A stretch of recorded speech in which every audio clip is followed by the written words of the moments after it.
So this is part 2 in my bookshelf tour video.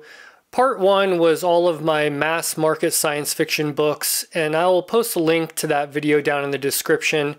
This video is going to have all my horror, fantasy, fiction, a few non-fiction, and then all of my larger size books. So I have some trade paperbacks, book club editions, hardbacks, things like that. So let's just get right into the second half of this tour. So the first 3 shelves here are all Stephen King, and eventually I'm going to do a whole dedicated video. I've been trying to collect every Stephen King, at least first edition paperback. In a lot of cases I even have first printing, and I like to try to find them in good condition, which can be hard. People really read the hell out of these books and usually destroyed the spines, but I've managed to find a lot of the hard ones already. I'm just missing really some new ones, and I'll just pull a couple down. This Salem's Lot is really cool just because they never, on the first printing, it doesn't say Salem's Lot across the top, and this one's just got a magnificent spine. It's a very hard book to find in that condition. And then the Bachman books, this one is creased a little bit on the spine, and we've got a crease there, but this is a kind of hard book to find at this point, mostly because of the novel Rage in there. And then Night Shift is always cool. It's got the I forget exactly what that's called, and a lot of people grade this by how off-centered the eyes are, and this one's pretty dialed in. It has a little rubbing and stuff, but still nice condition there. And I've read about 2/3 of everything Stephen King has published at this point. I'll also pull down this copy of It. This is one that has a really nice spine for a first printing big giant book like this. It's kind of hard to find it in that condition. And this whole shelf, it's all Signet pretty much, besides Danse Macabre. He had pretty much every paperback published by Signet at this point. And then the next shelf, we've got more Signet books. I think we're pretty much complete all the way through this area. I forget where my first hole is in my collection chronologically.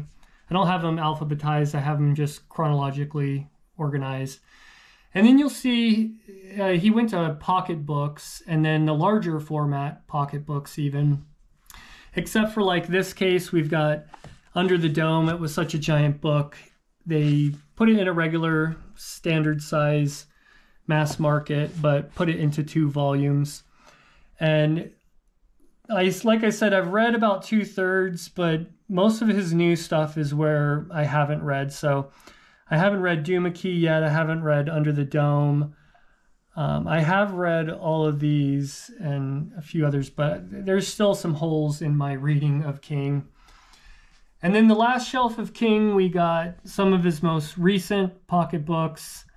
I would like a better copy of Billy Summers here at some point. That spine was really creased. And I think the only one I've read out of this so far is The Institute, which I thought was just okay.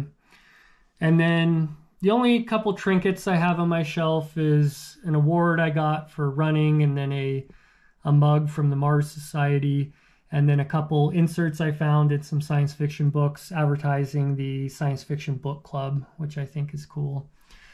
And then the last section here, I kind of tucked these by themselves. These are the 7 main Dark Tower books, as well as the kind of added book, The Wind Through the Keyhole. And the Gunslinger is kind of what got me into reading for pleasure, for reading Stephen King, for getting into science fiction. Kind of all of my reading journey almost starts with The Gunslinger. So all these books kind of hold a special place in my heart. And these are all first, I think almost all of these are the first printing of these paperback versions.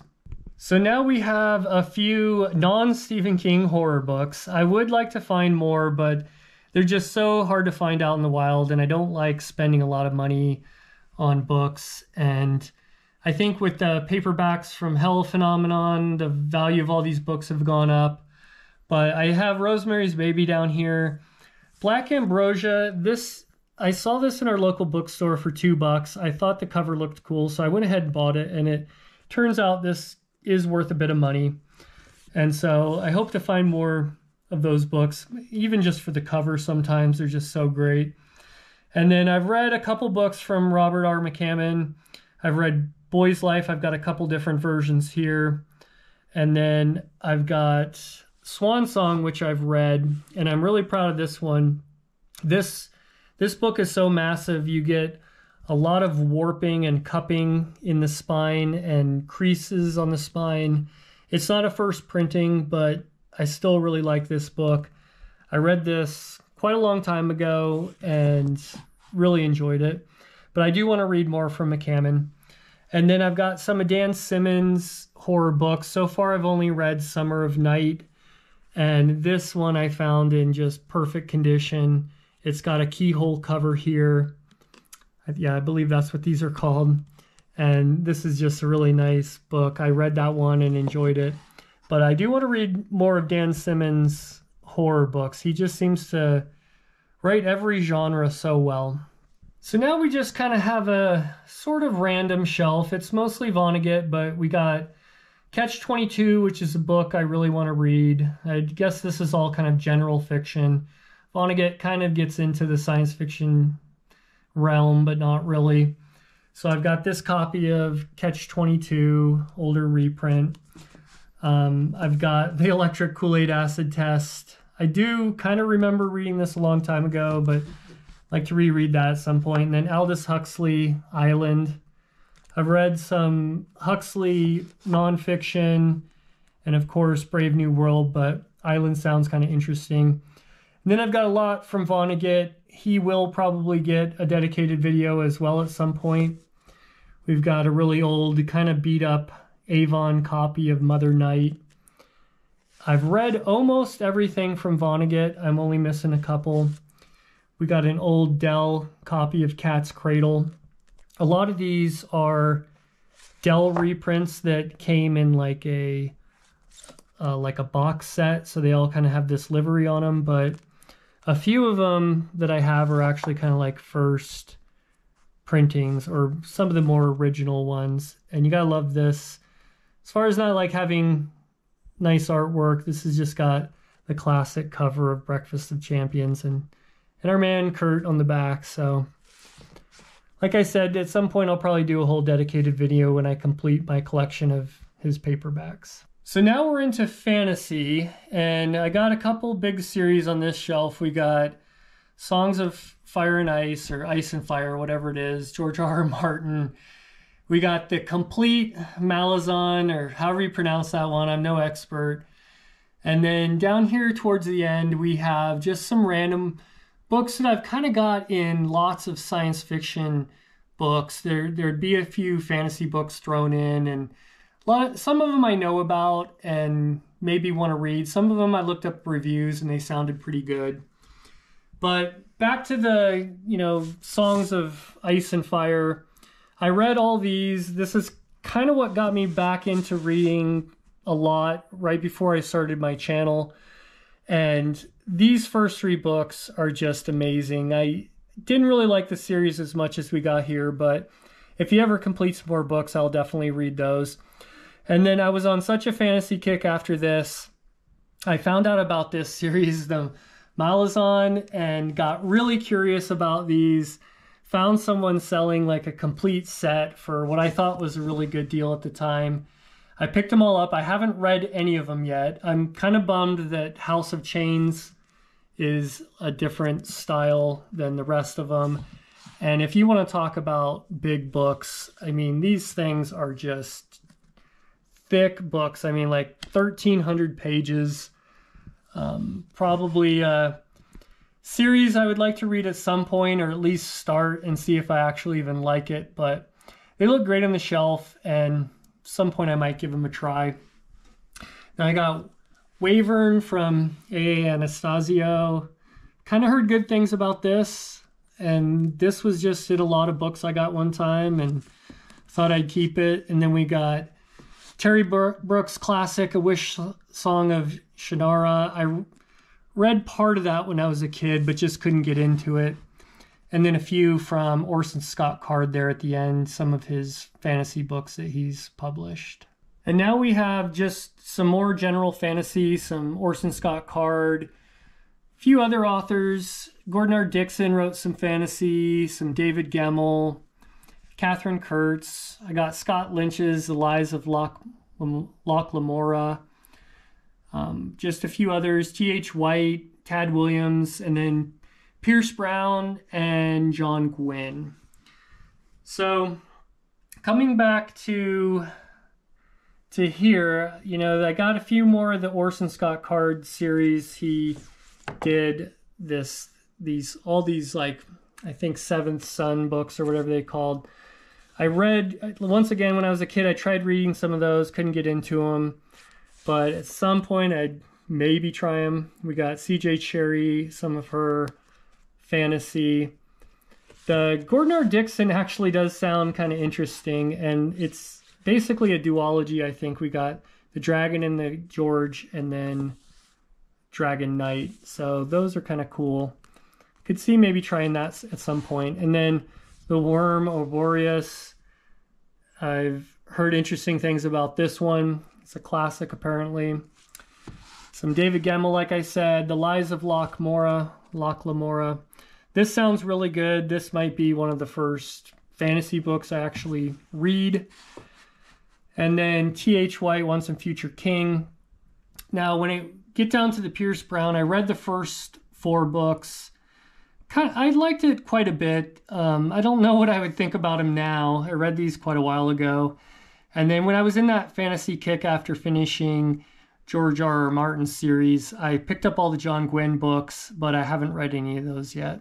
Now we're down to the last shelf, and I got interested in Michael Gear and Kathleen O'Neill Gear's series, The People of, and this is historical fiction, and was kind of interested in them. I found a couple books, and then I found someone selling like this whole complete series that was in like perfect condition, and I got these for, I think it was right around $1.50 a book or something. And I haven't read any of them yet, but they do sound really interesting to me. Now that I've got this channel and this big sci-fi kick, I don't know when I'll get to these, but I'm going to keep them. They're in good shape. They look nice on the shelf, and eventually I would like to start reading some of these. And then the last little section here is just kind of some nonfiction, just things I didn't really like seek out, but buying lots, I found a few of these and decided to keep them. So we got a Asimov nonfiction. We've got another one from him. This one sounds kind of interesting. Really old nonfiction about science.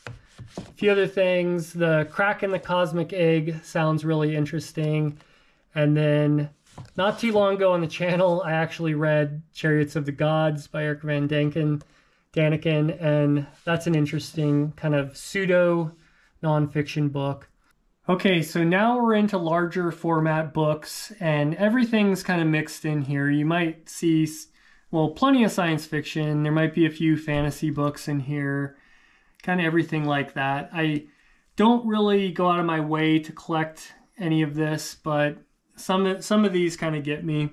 So I do have a few Easton Press books here. Here's Hot House by Brian Aldiss. And I do like book club books, so you'll see a few of those. So we got the Earth Book of Stormgate by Poul Anderson. This is a book club, and our man Poul on the back, dapper fellow.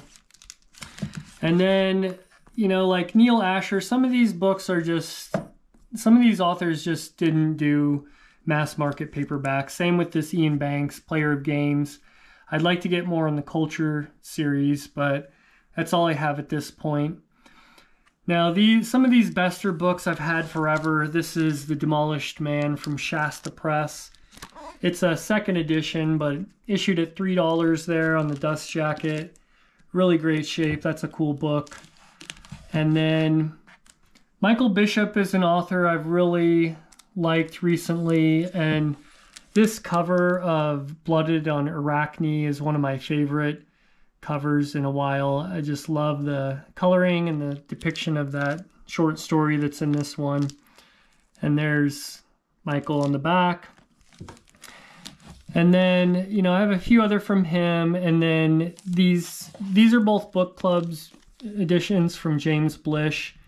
We got the awesome cover of Case of Conscience, and then Devil's Day, which can be kind of a hard book to find at this point.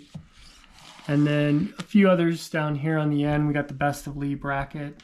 So now we got David Brin, we got some Nefsa Press from Frederick Brown, kind of a bunch of other just random book club and trade paperbacks, a bunch of different authors, an Easton Press tucked in there. We even got a fantasy book from Steven Erikson, another version of Gardens of the Moon from the Malazan series.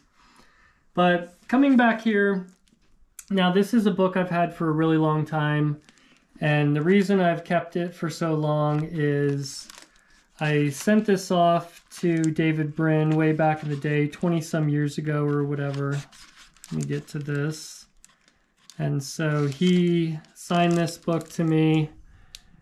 And so I've just always kind of kept this. Even when I purged my collection, this was one that I kept.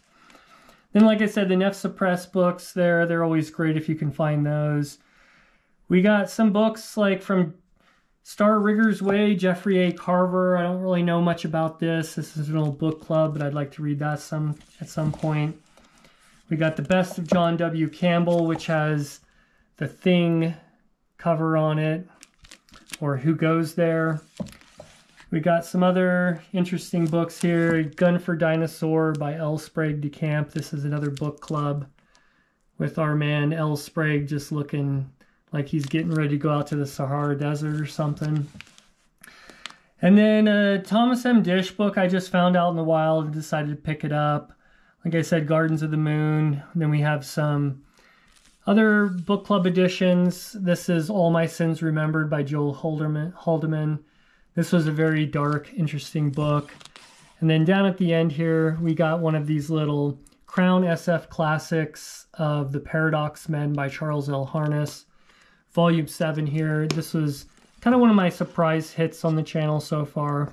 And now we have a few from Heinlein. We've got James P. Hogan, the Hugh Howey Silo series, my L. Ron Hubbard book, then a few other kind of trade paperbacks and some more books kind of randomly going down. The first two in the Three Body Problem.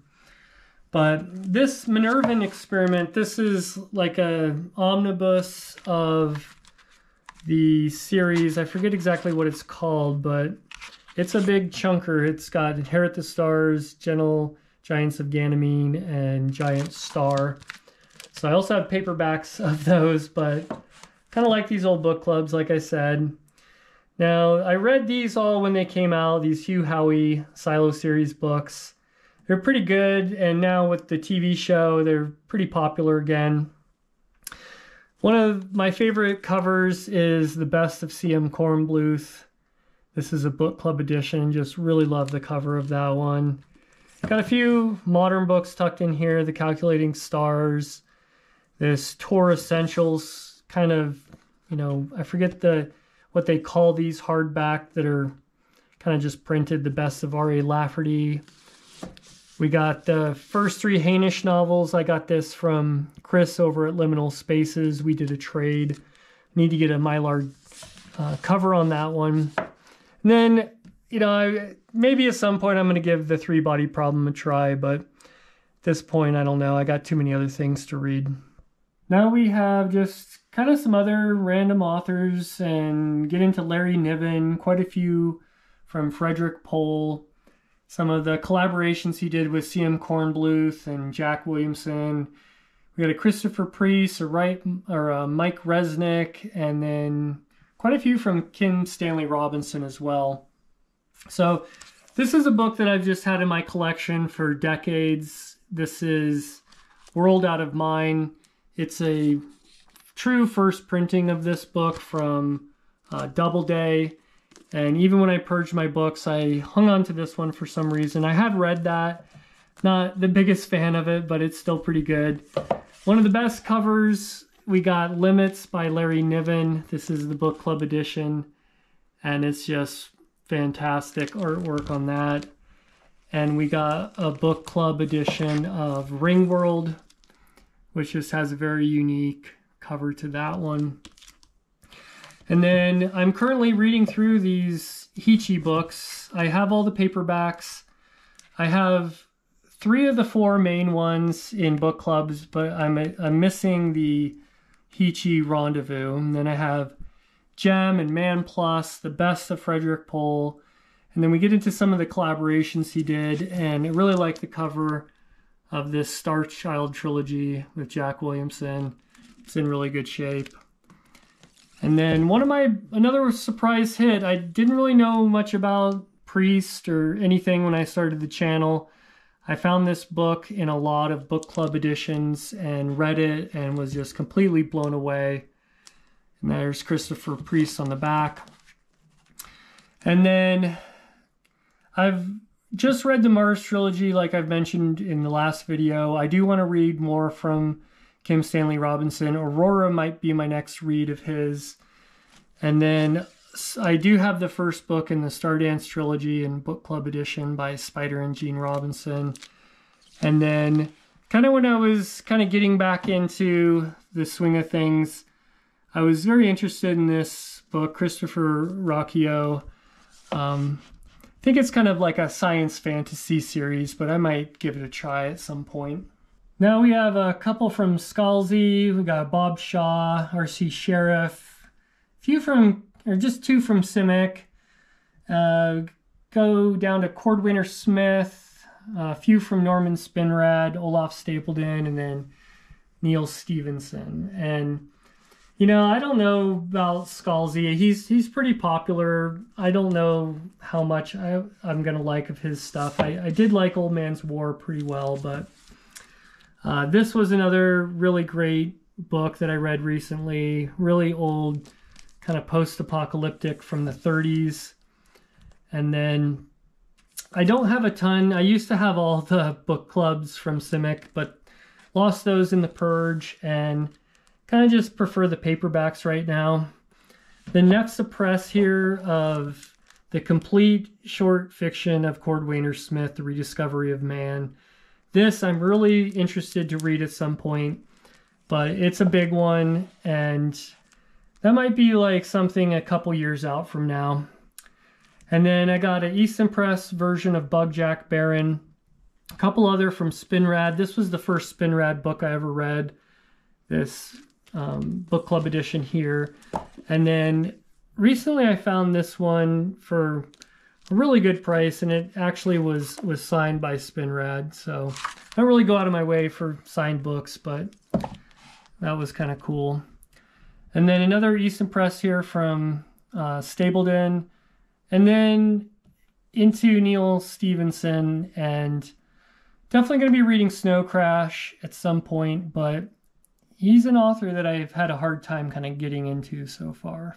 So now we've got the last shelf here. We got one more from Neil Stevenson. We got a Theodore Sturgeon, Jack Vance, some Jules Verne, Joan D. Vinci, Werner Vinci, a few others kind of here, some Gene Wolfe, John C. Wright, and a few others. But got this book club edition of The Golden Helix by Theodore Sturgeon, the Jack Vance Dying Earth omnibus, 4 volumes all in one from Orb. Really interested to read some more Vance. Found this Wizard from John Varley. It's part of the Gaia trilogy. And then these kind of UK collection of Jules Verne books are kind of cool. Some of these from Joan D. Vinci I could probably get rid of. I have paperbacks of these at this point, but I haven't got rid of them yet. And then a book club of Fire Upon the Deep. This is a great book. I also have a collection. I think this is 2 stories across real time. Got a great cover there. And The Martian, Andy Weir, Kate Wilhelm. This is a book I've heard really great things about Robert Charles Wilson's spin. I've only read one book so far from Robert Charles Wilson, and I liked it. And then the Wizard Knight collection from Gene Wolfe. This is 2 books in one, a big, thick tome.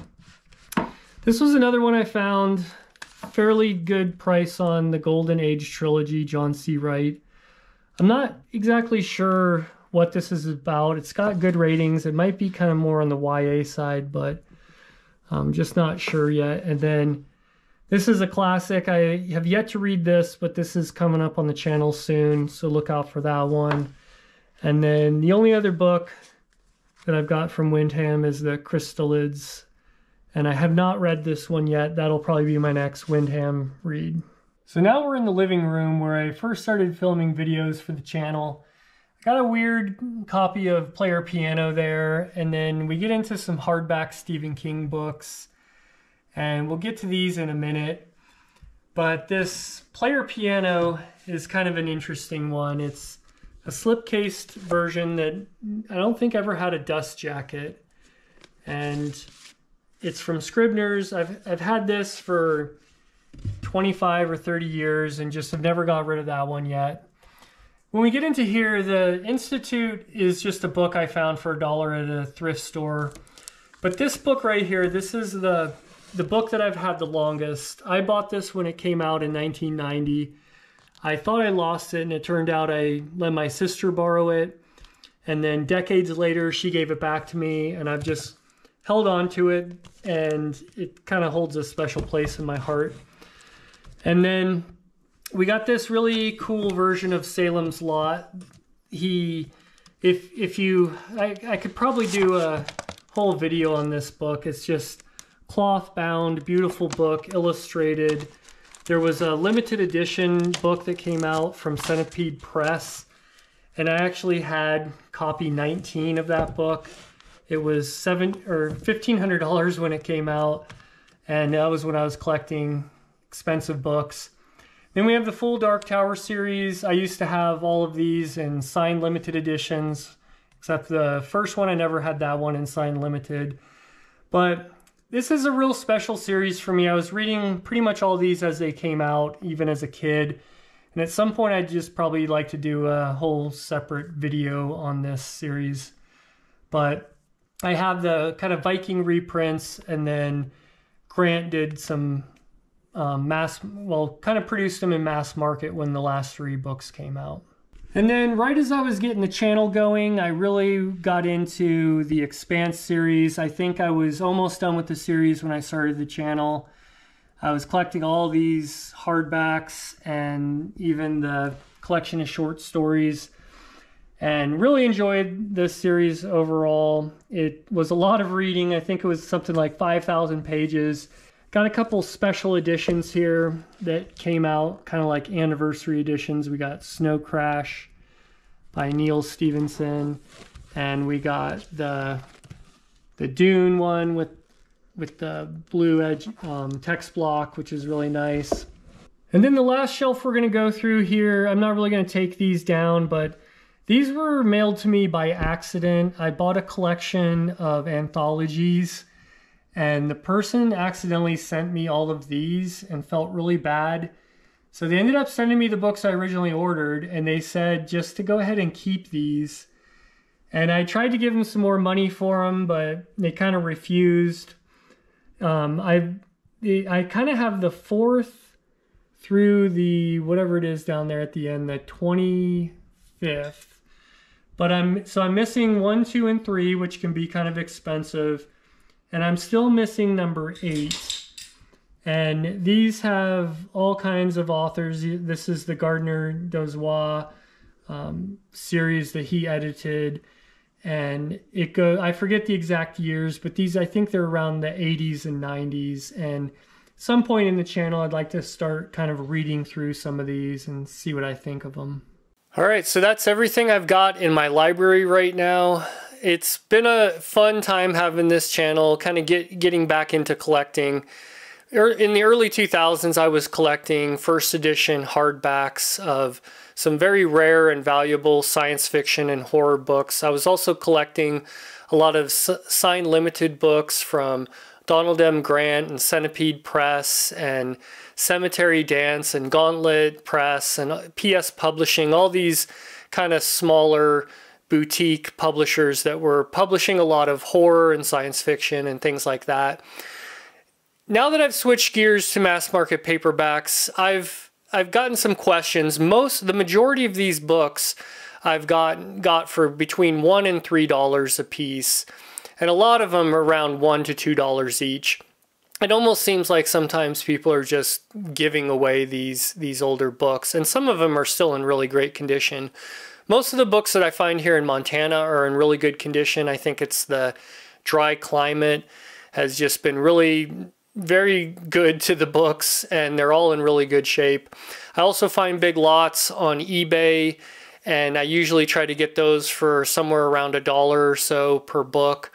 And you'll find duds in those, and you'll have to get rid of some of those, but there's always a lot of really good valuable books that you can find in those lots as well. Now, when it comes to the future of collecting, I've got a lot more books that I'm on the lookout for. I don't really plan on slowing down.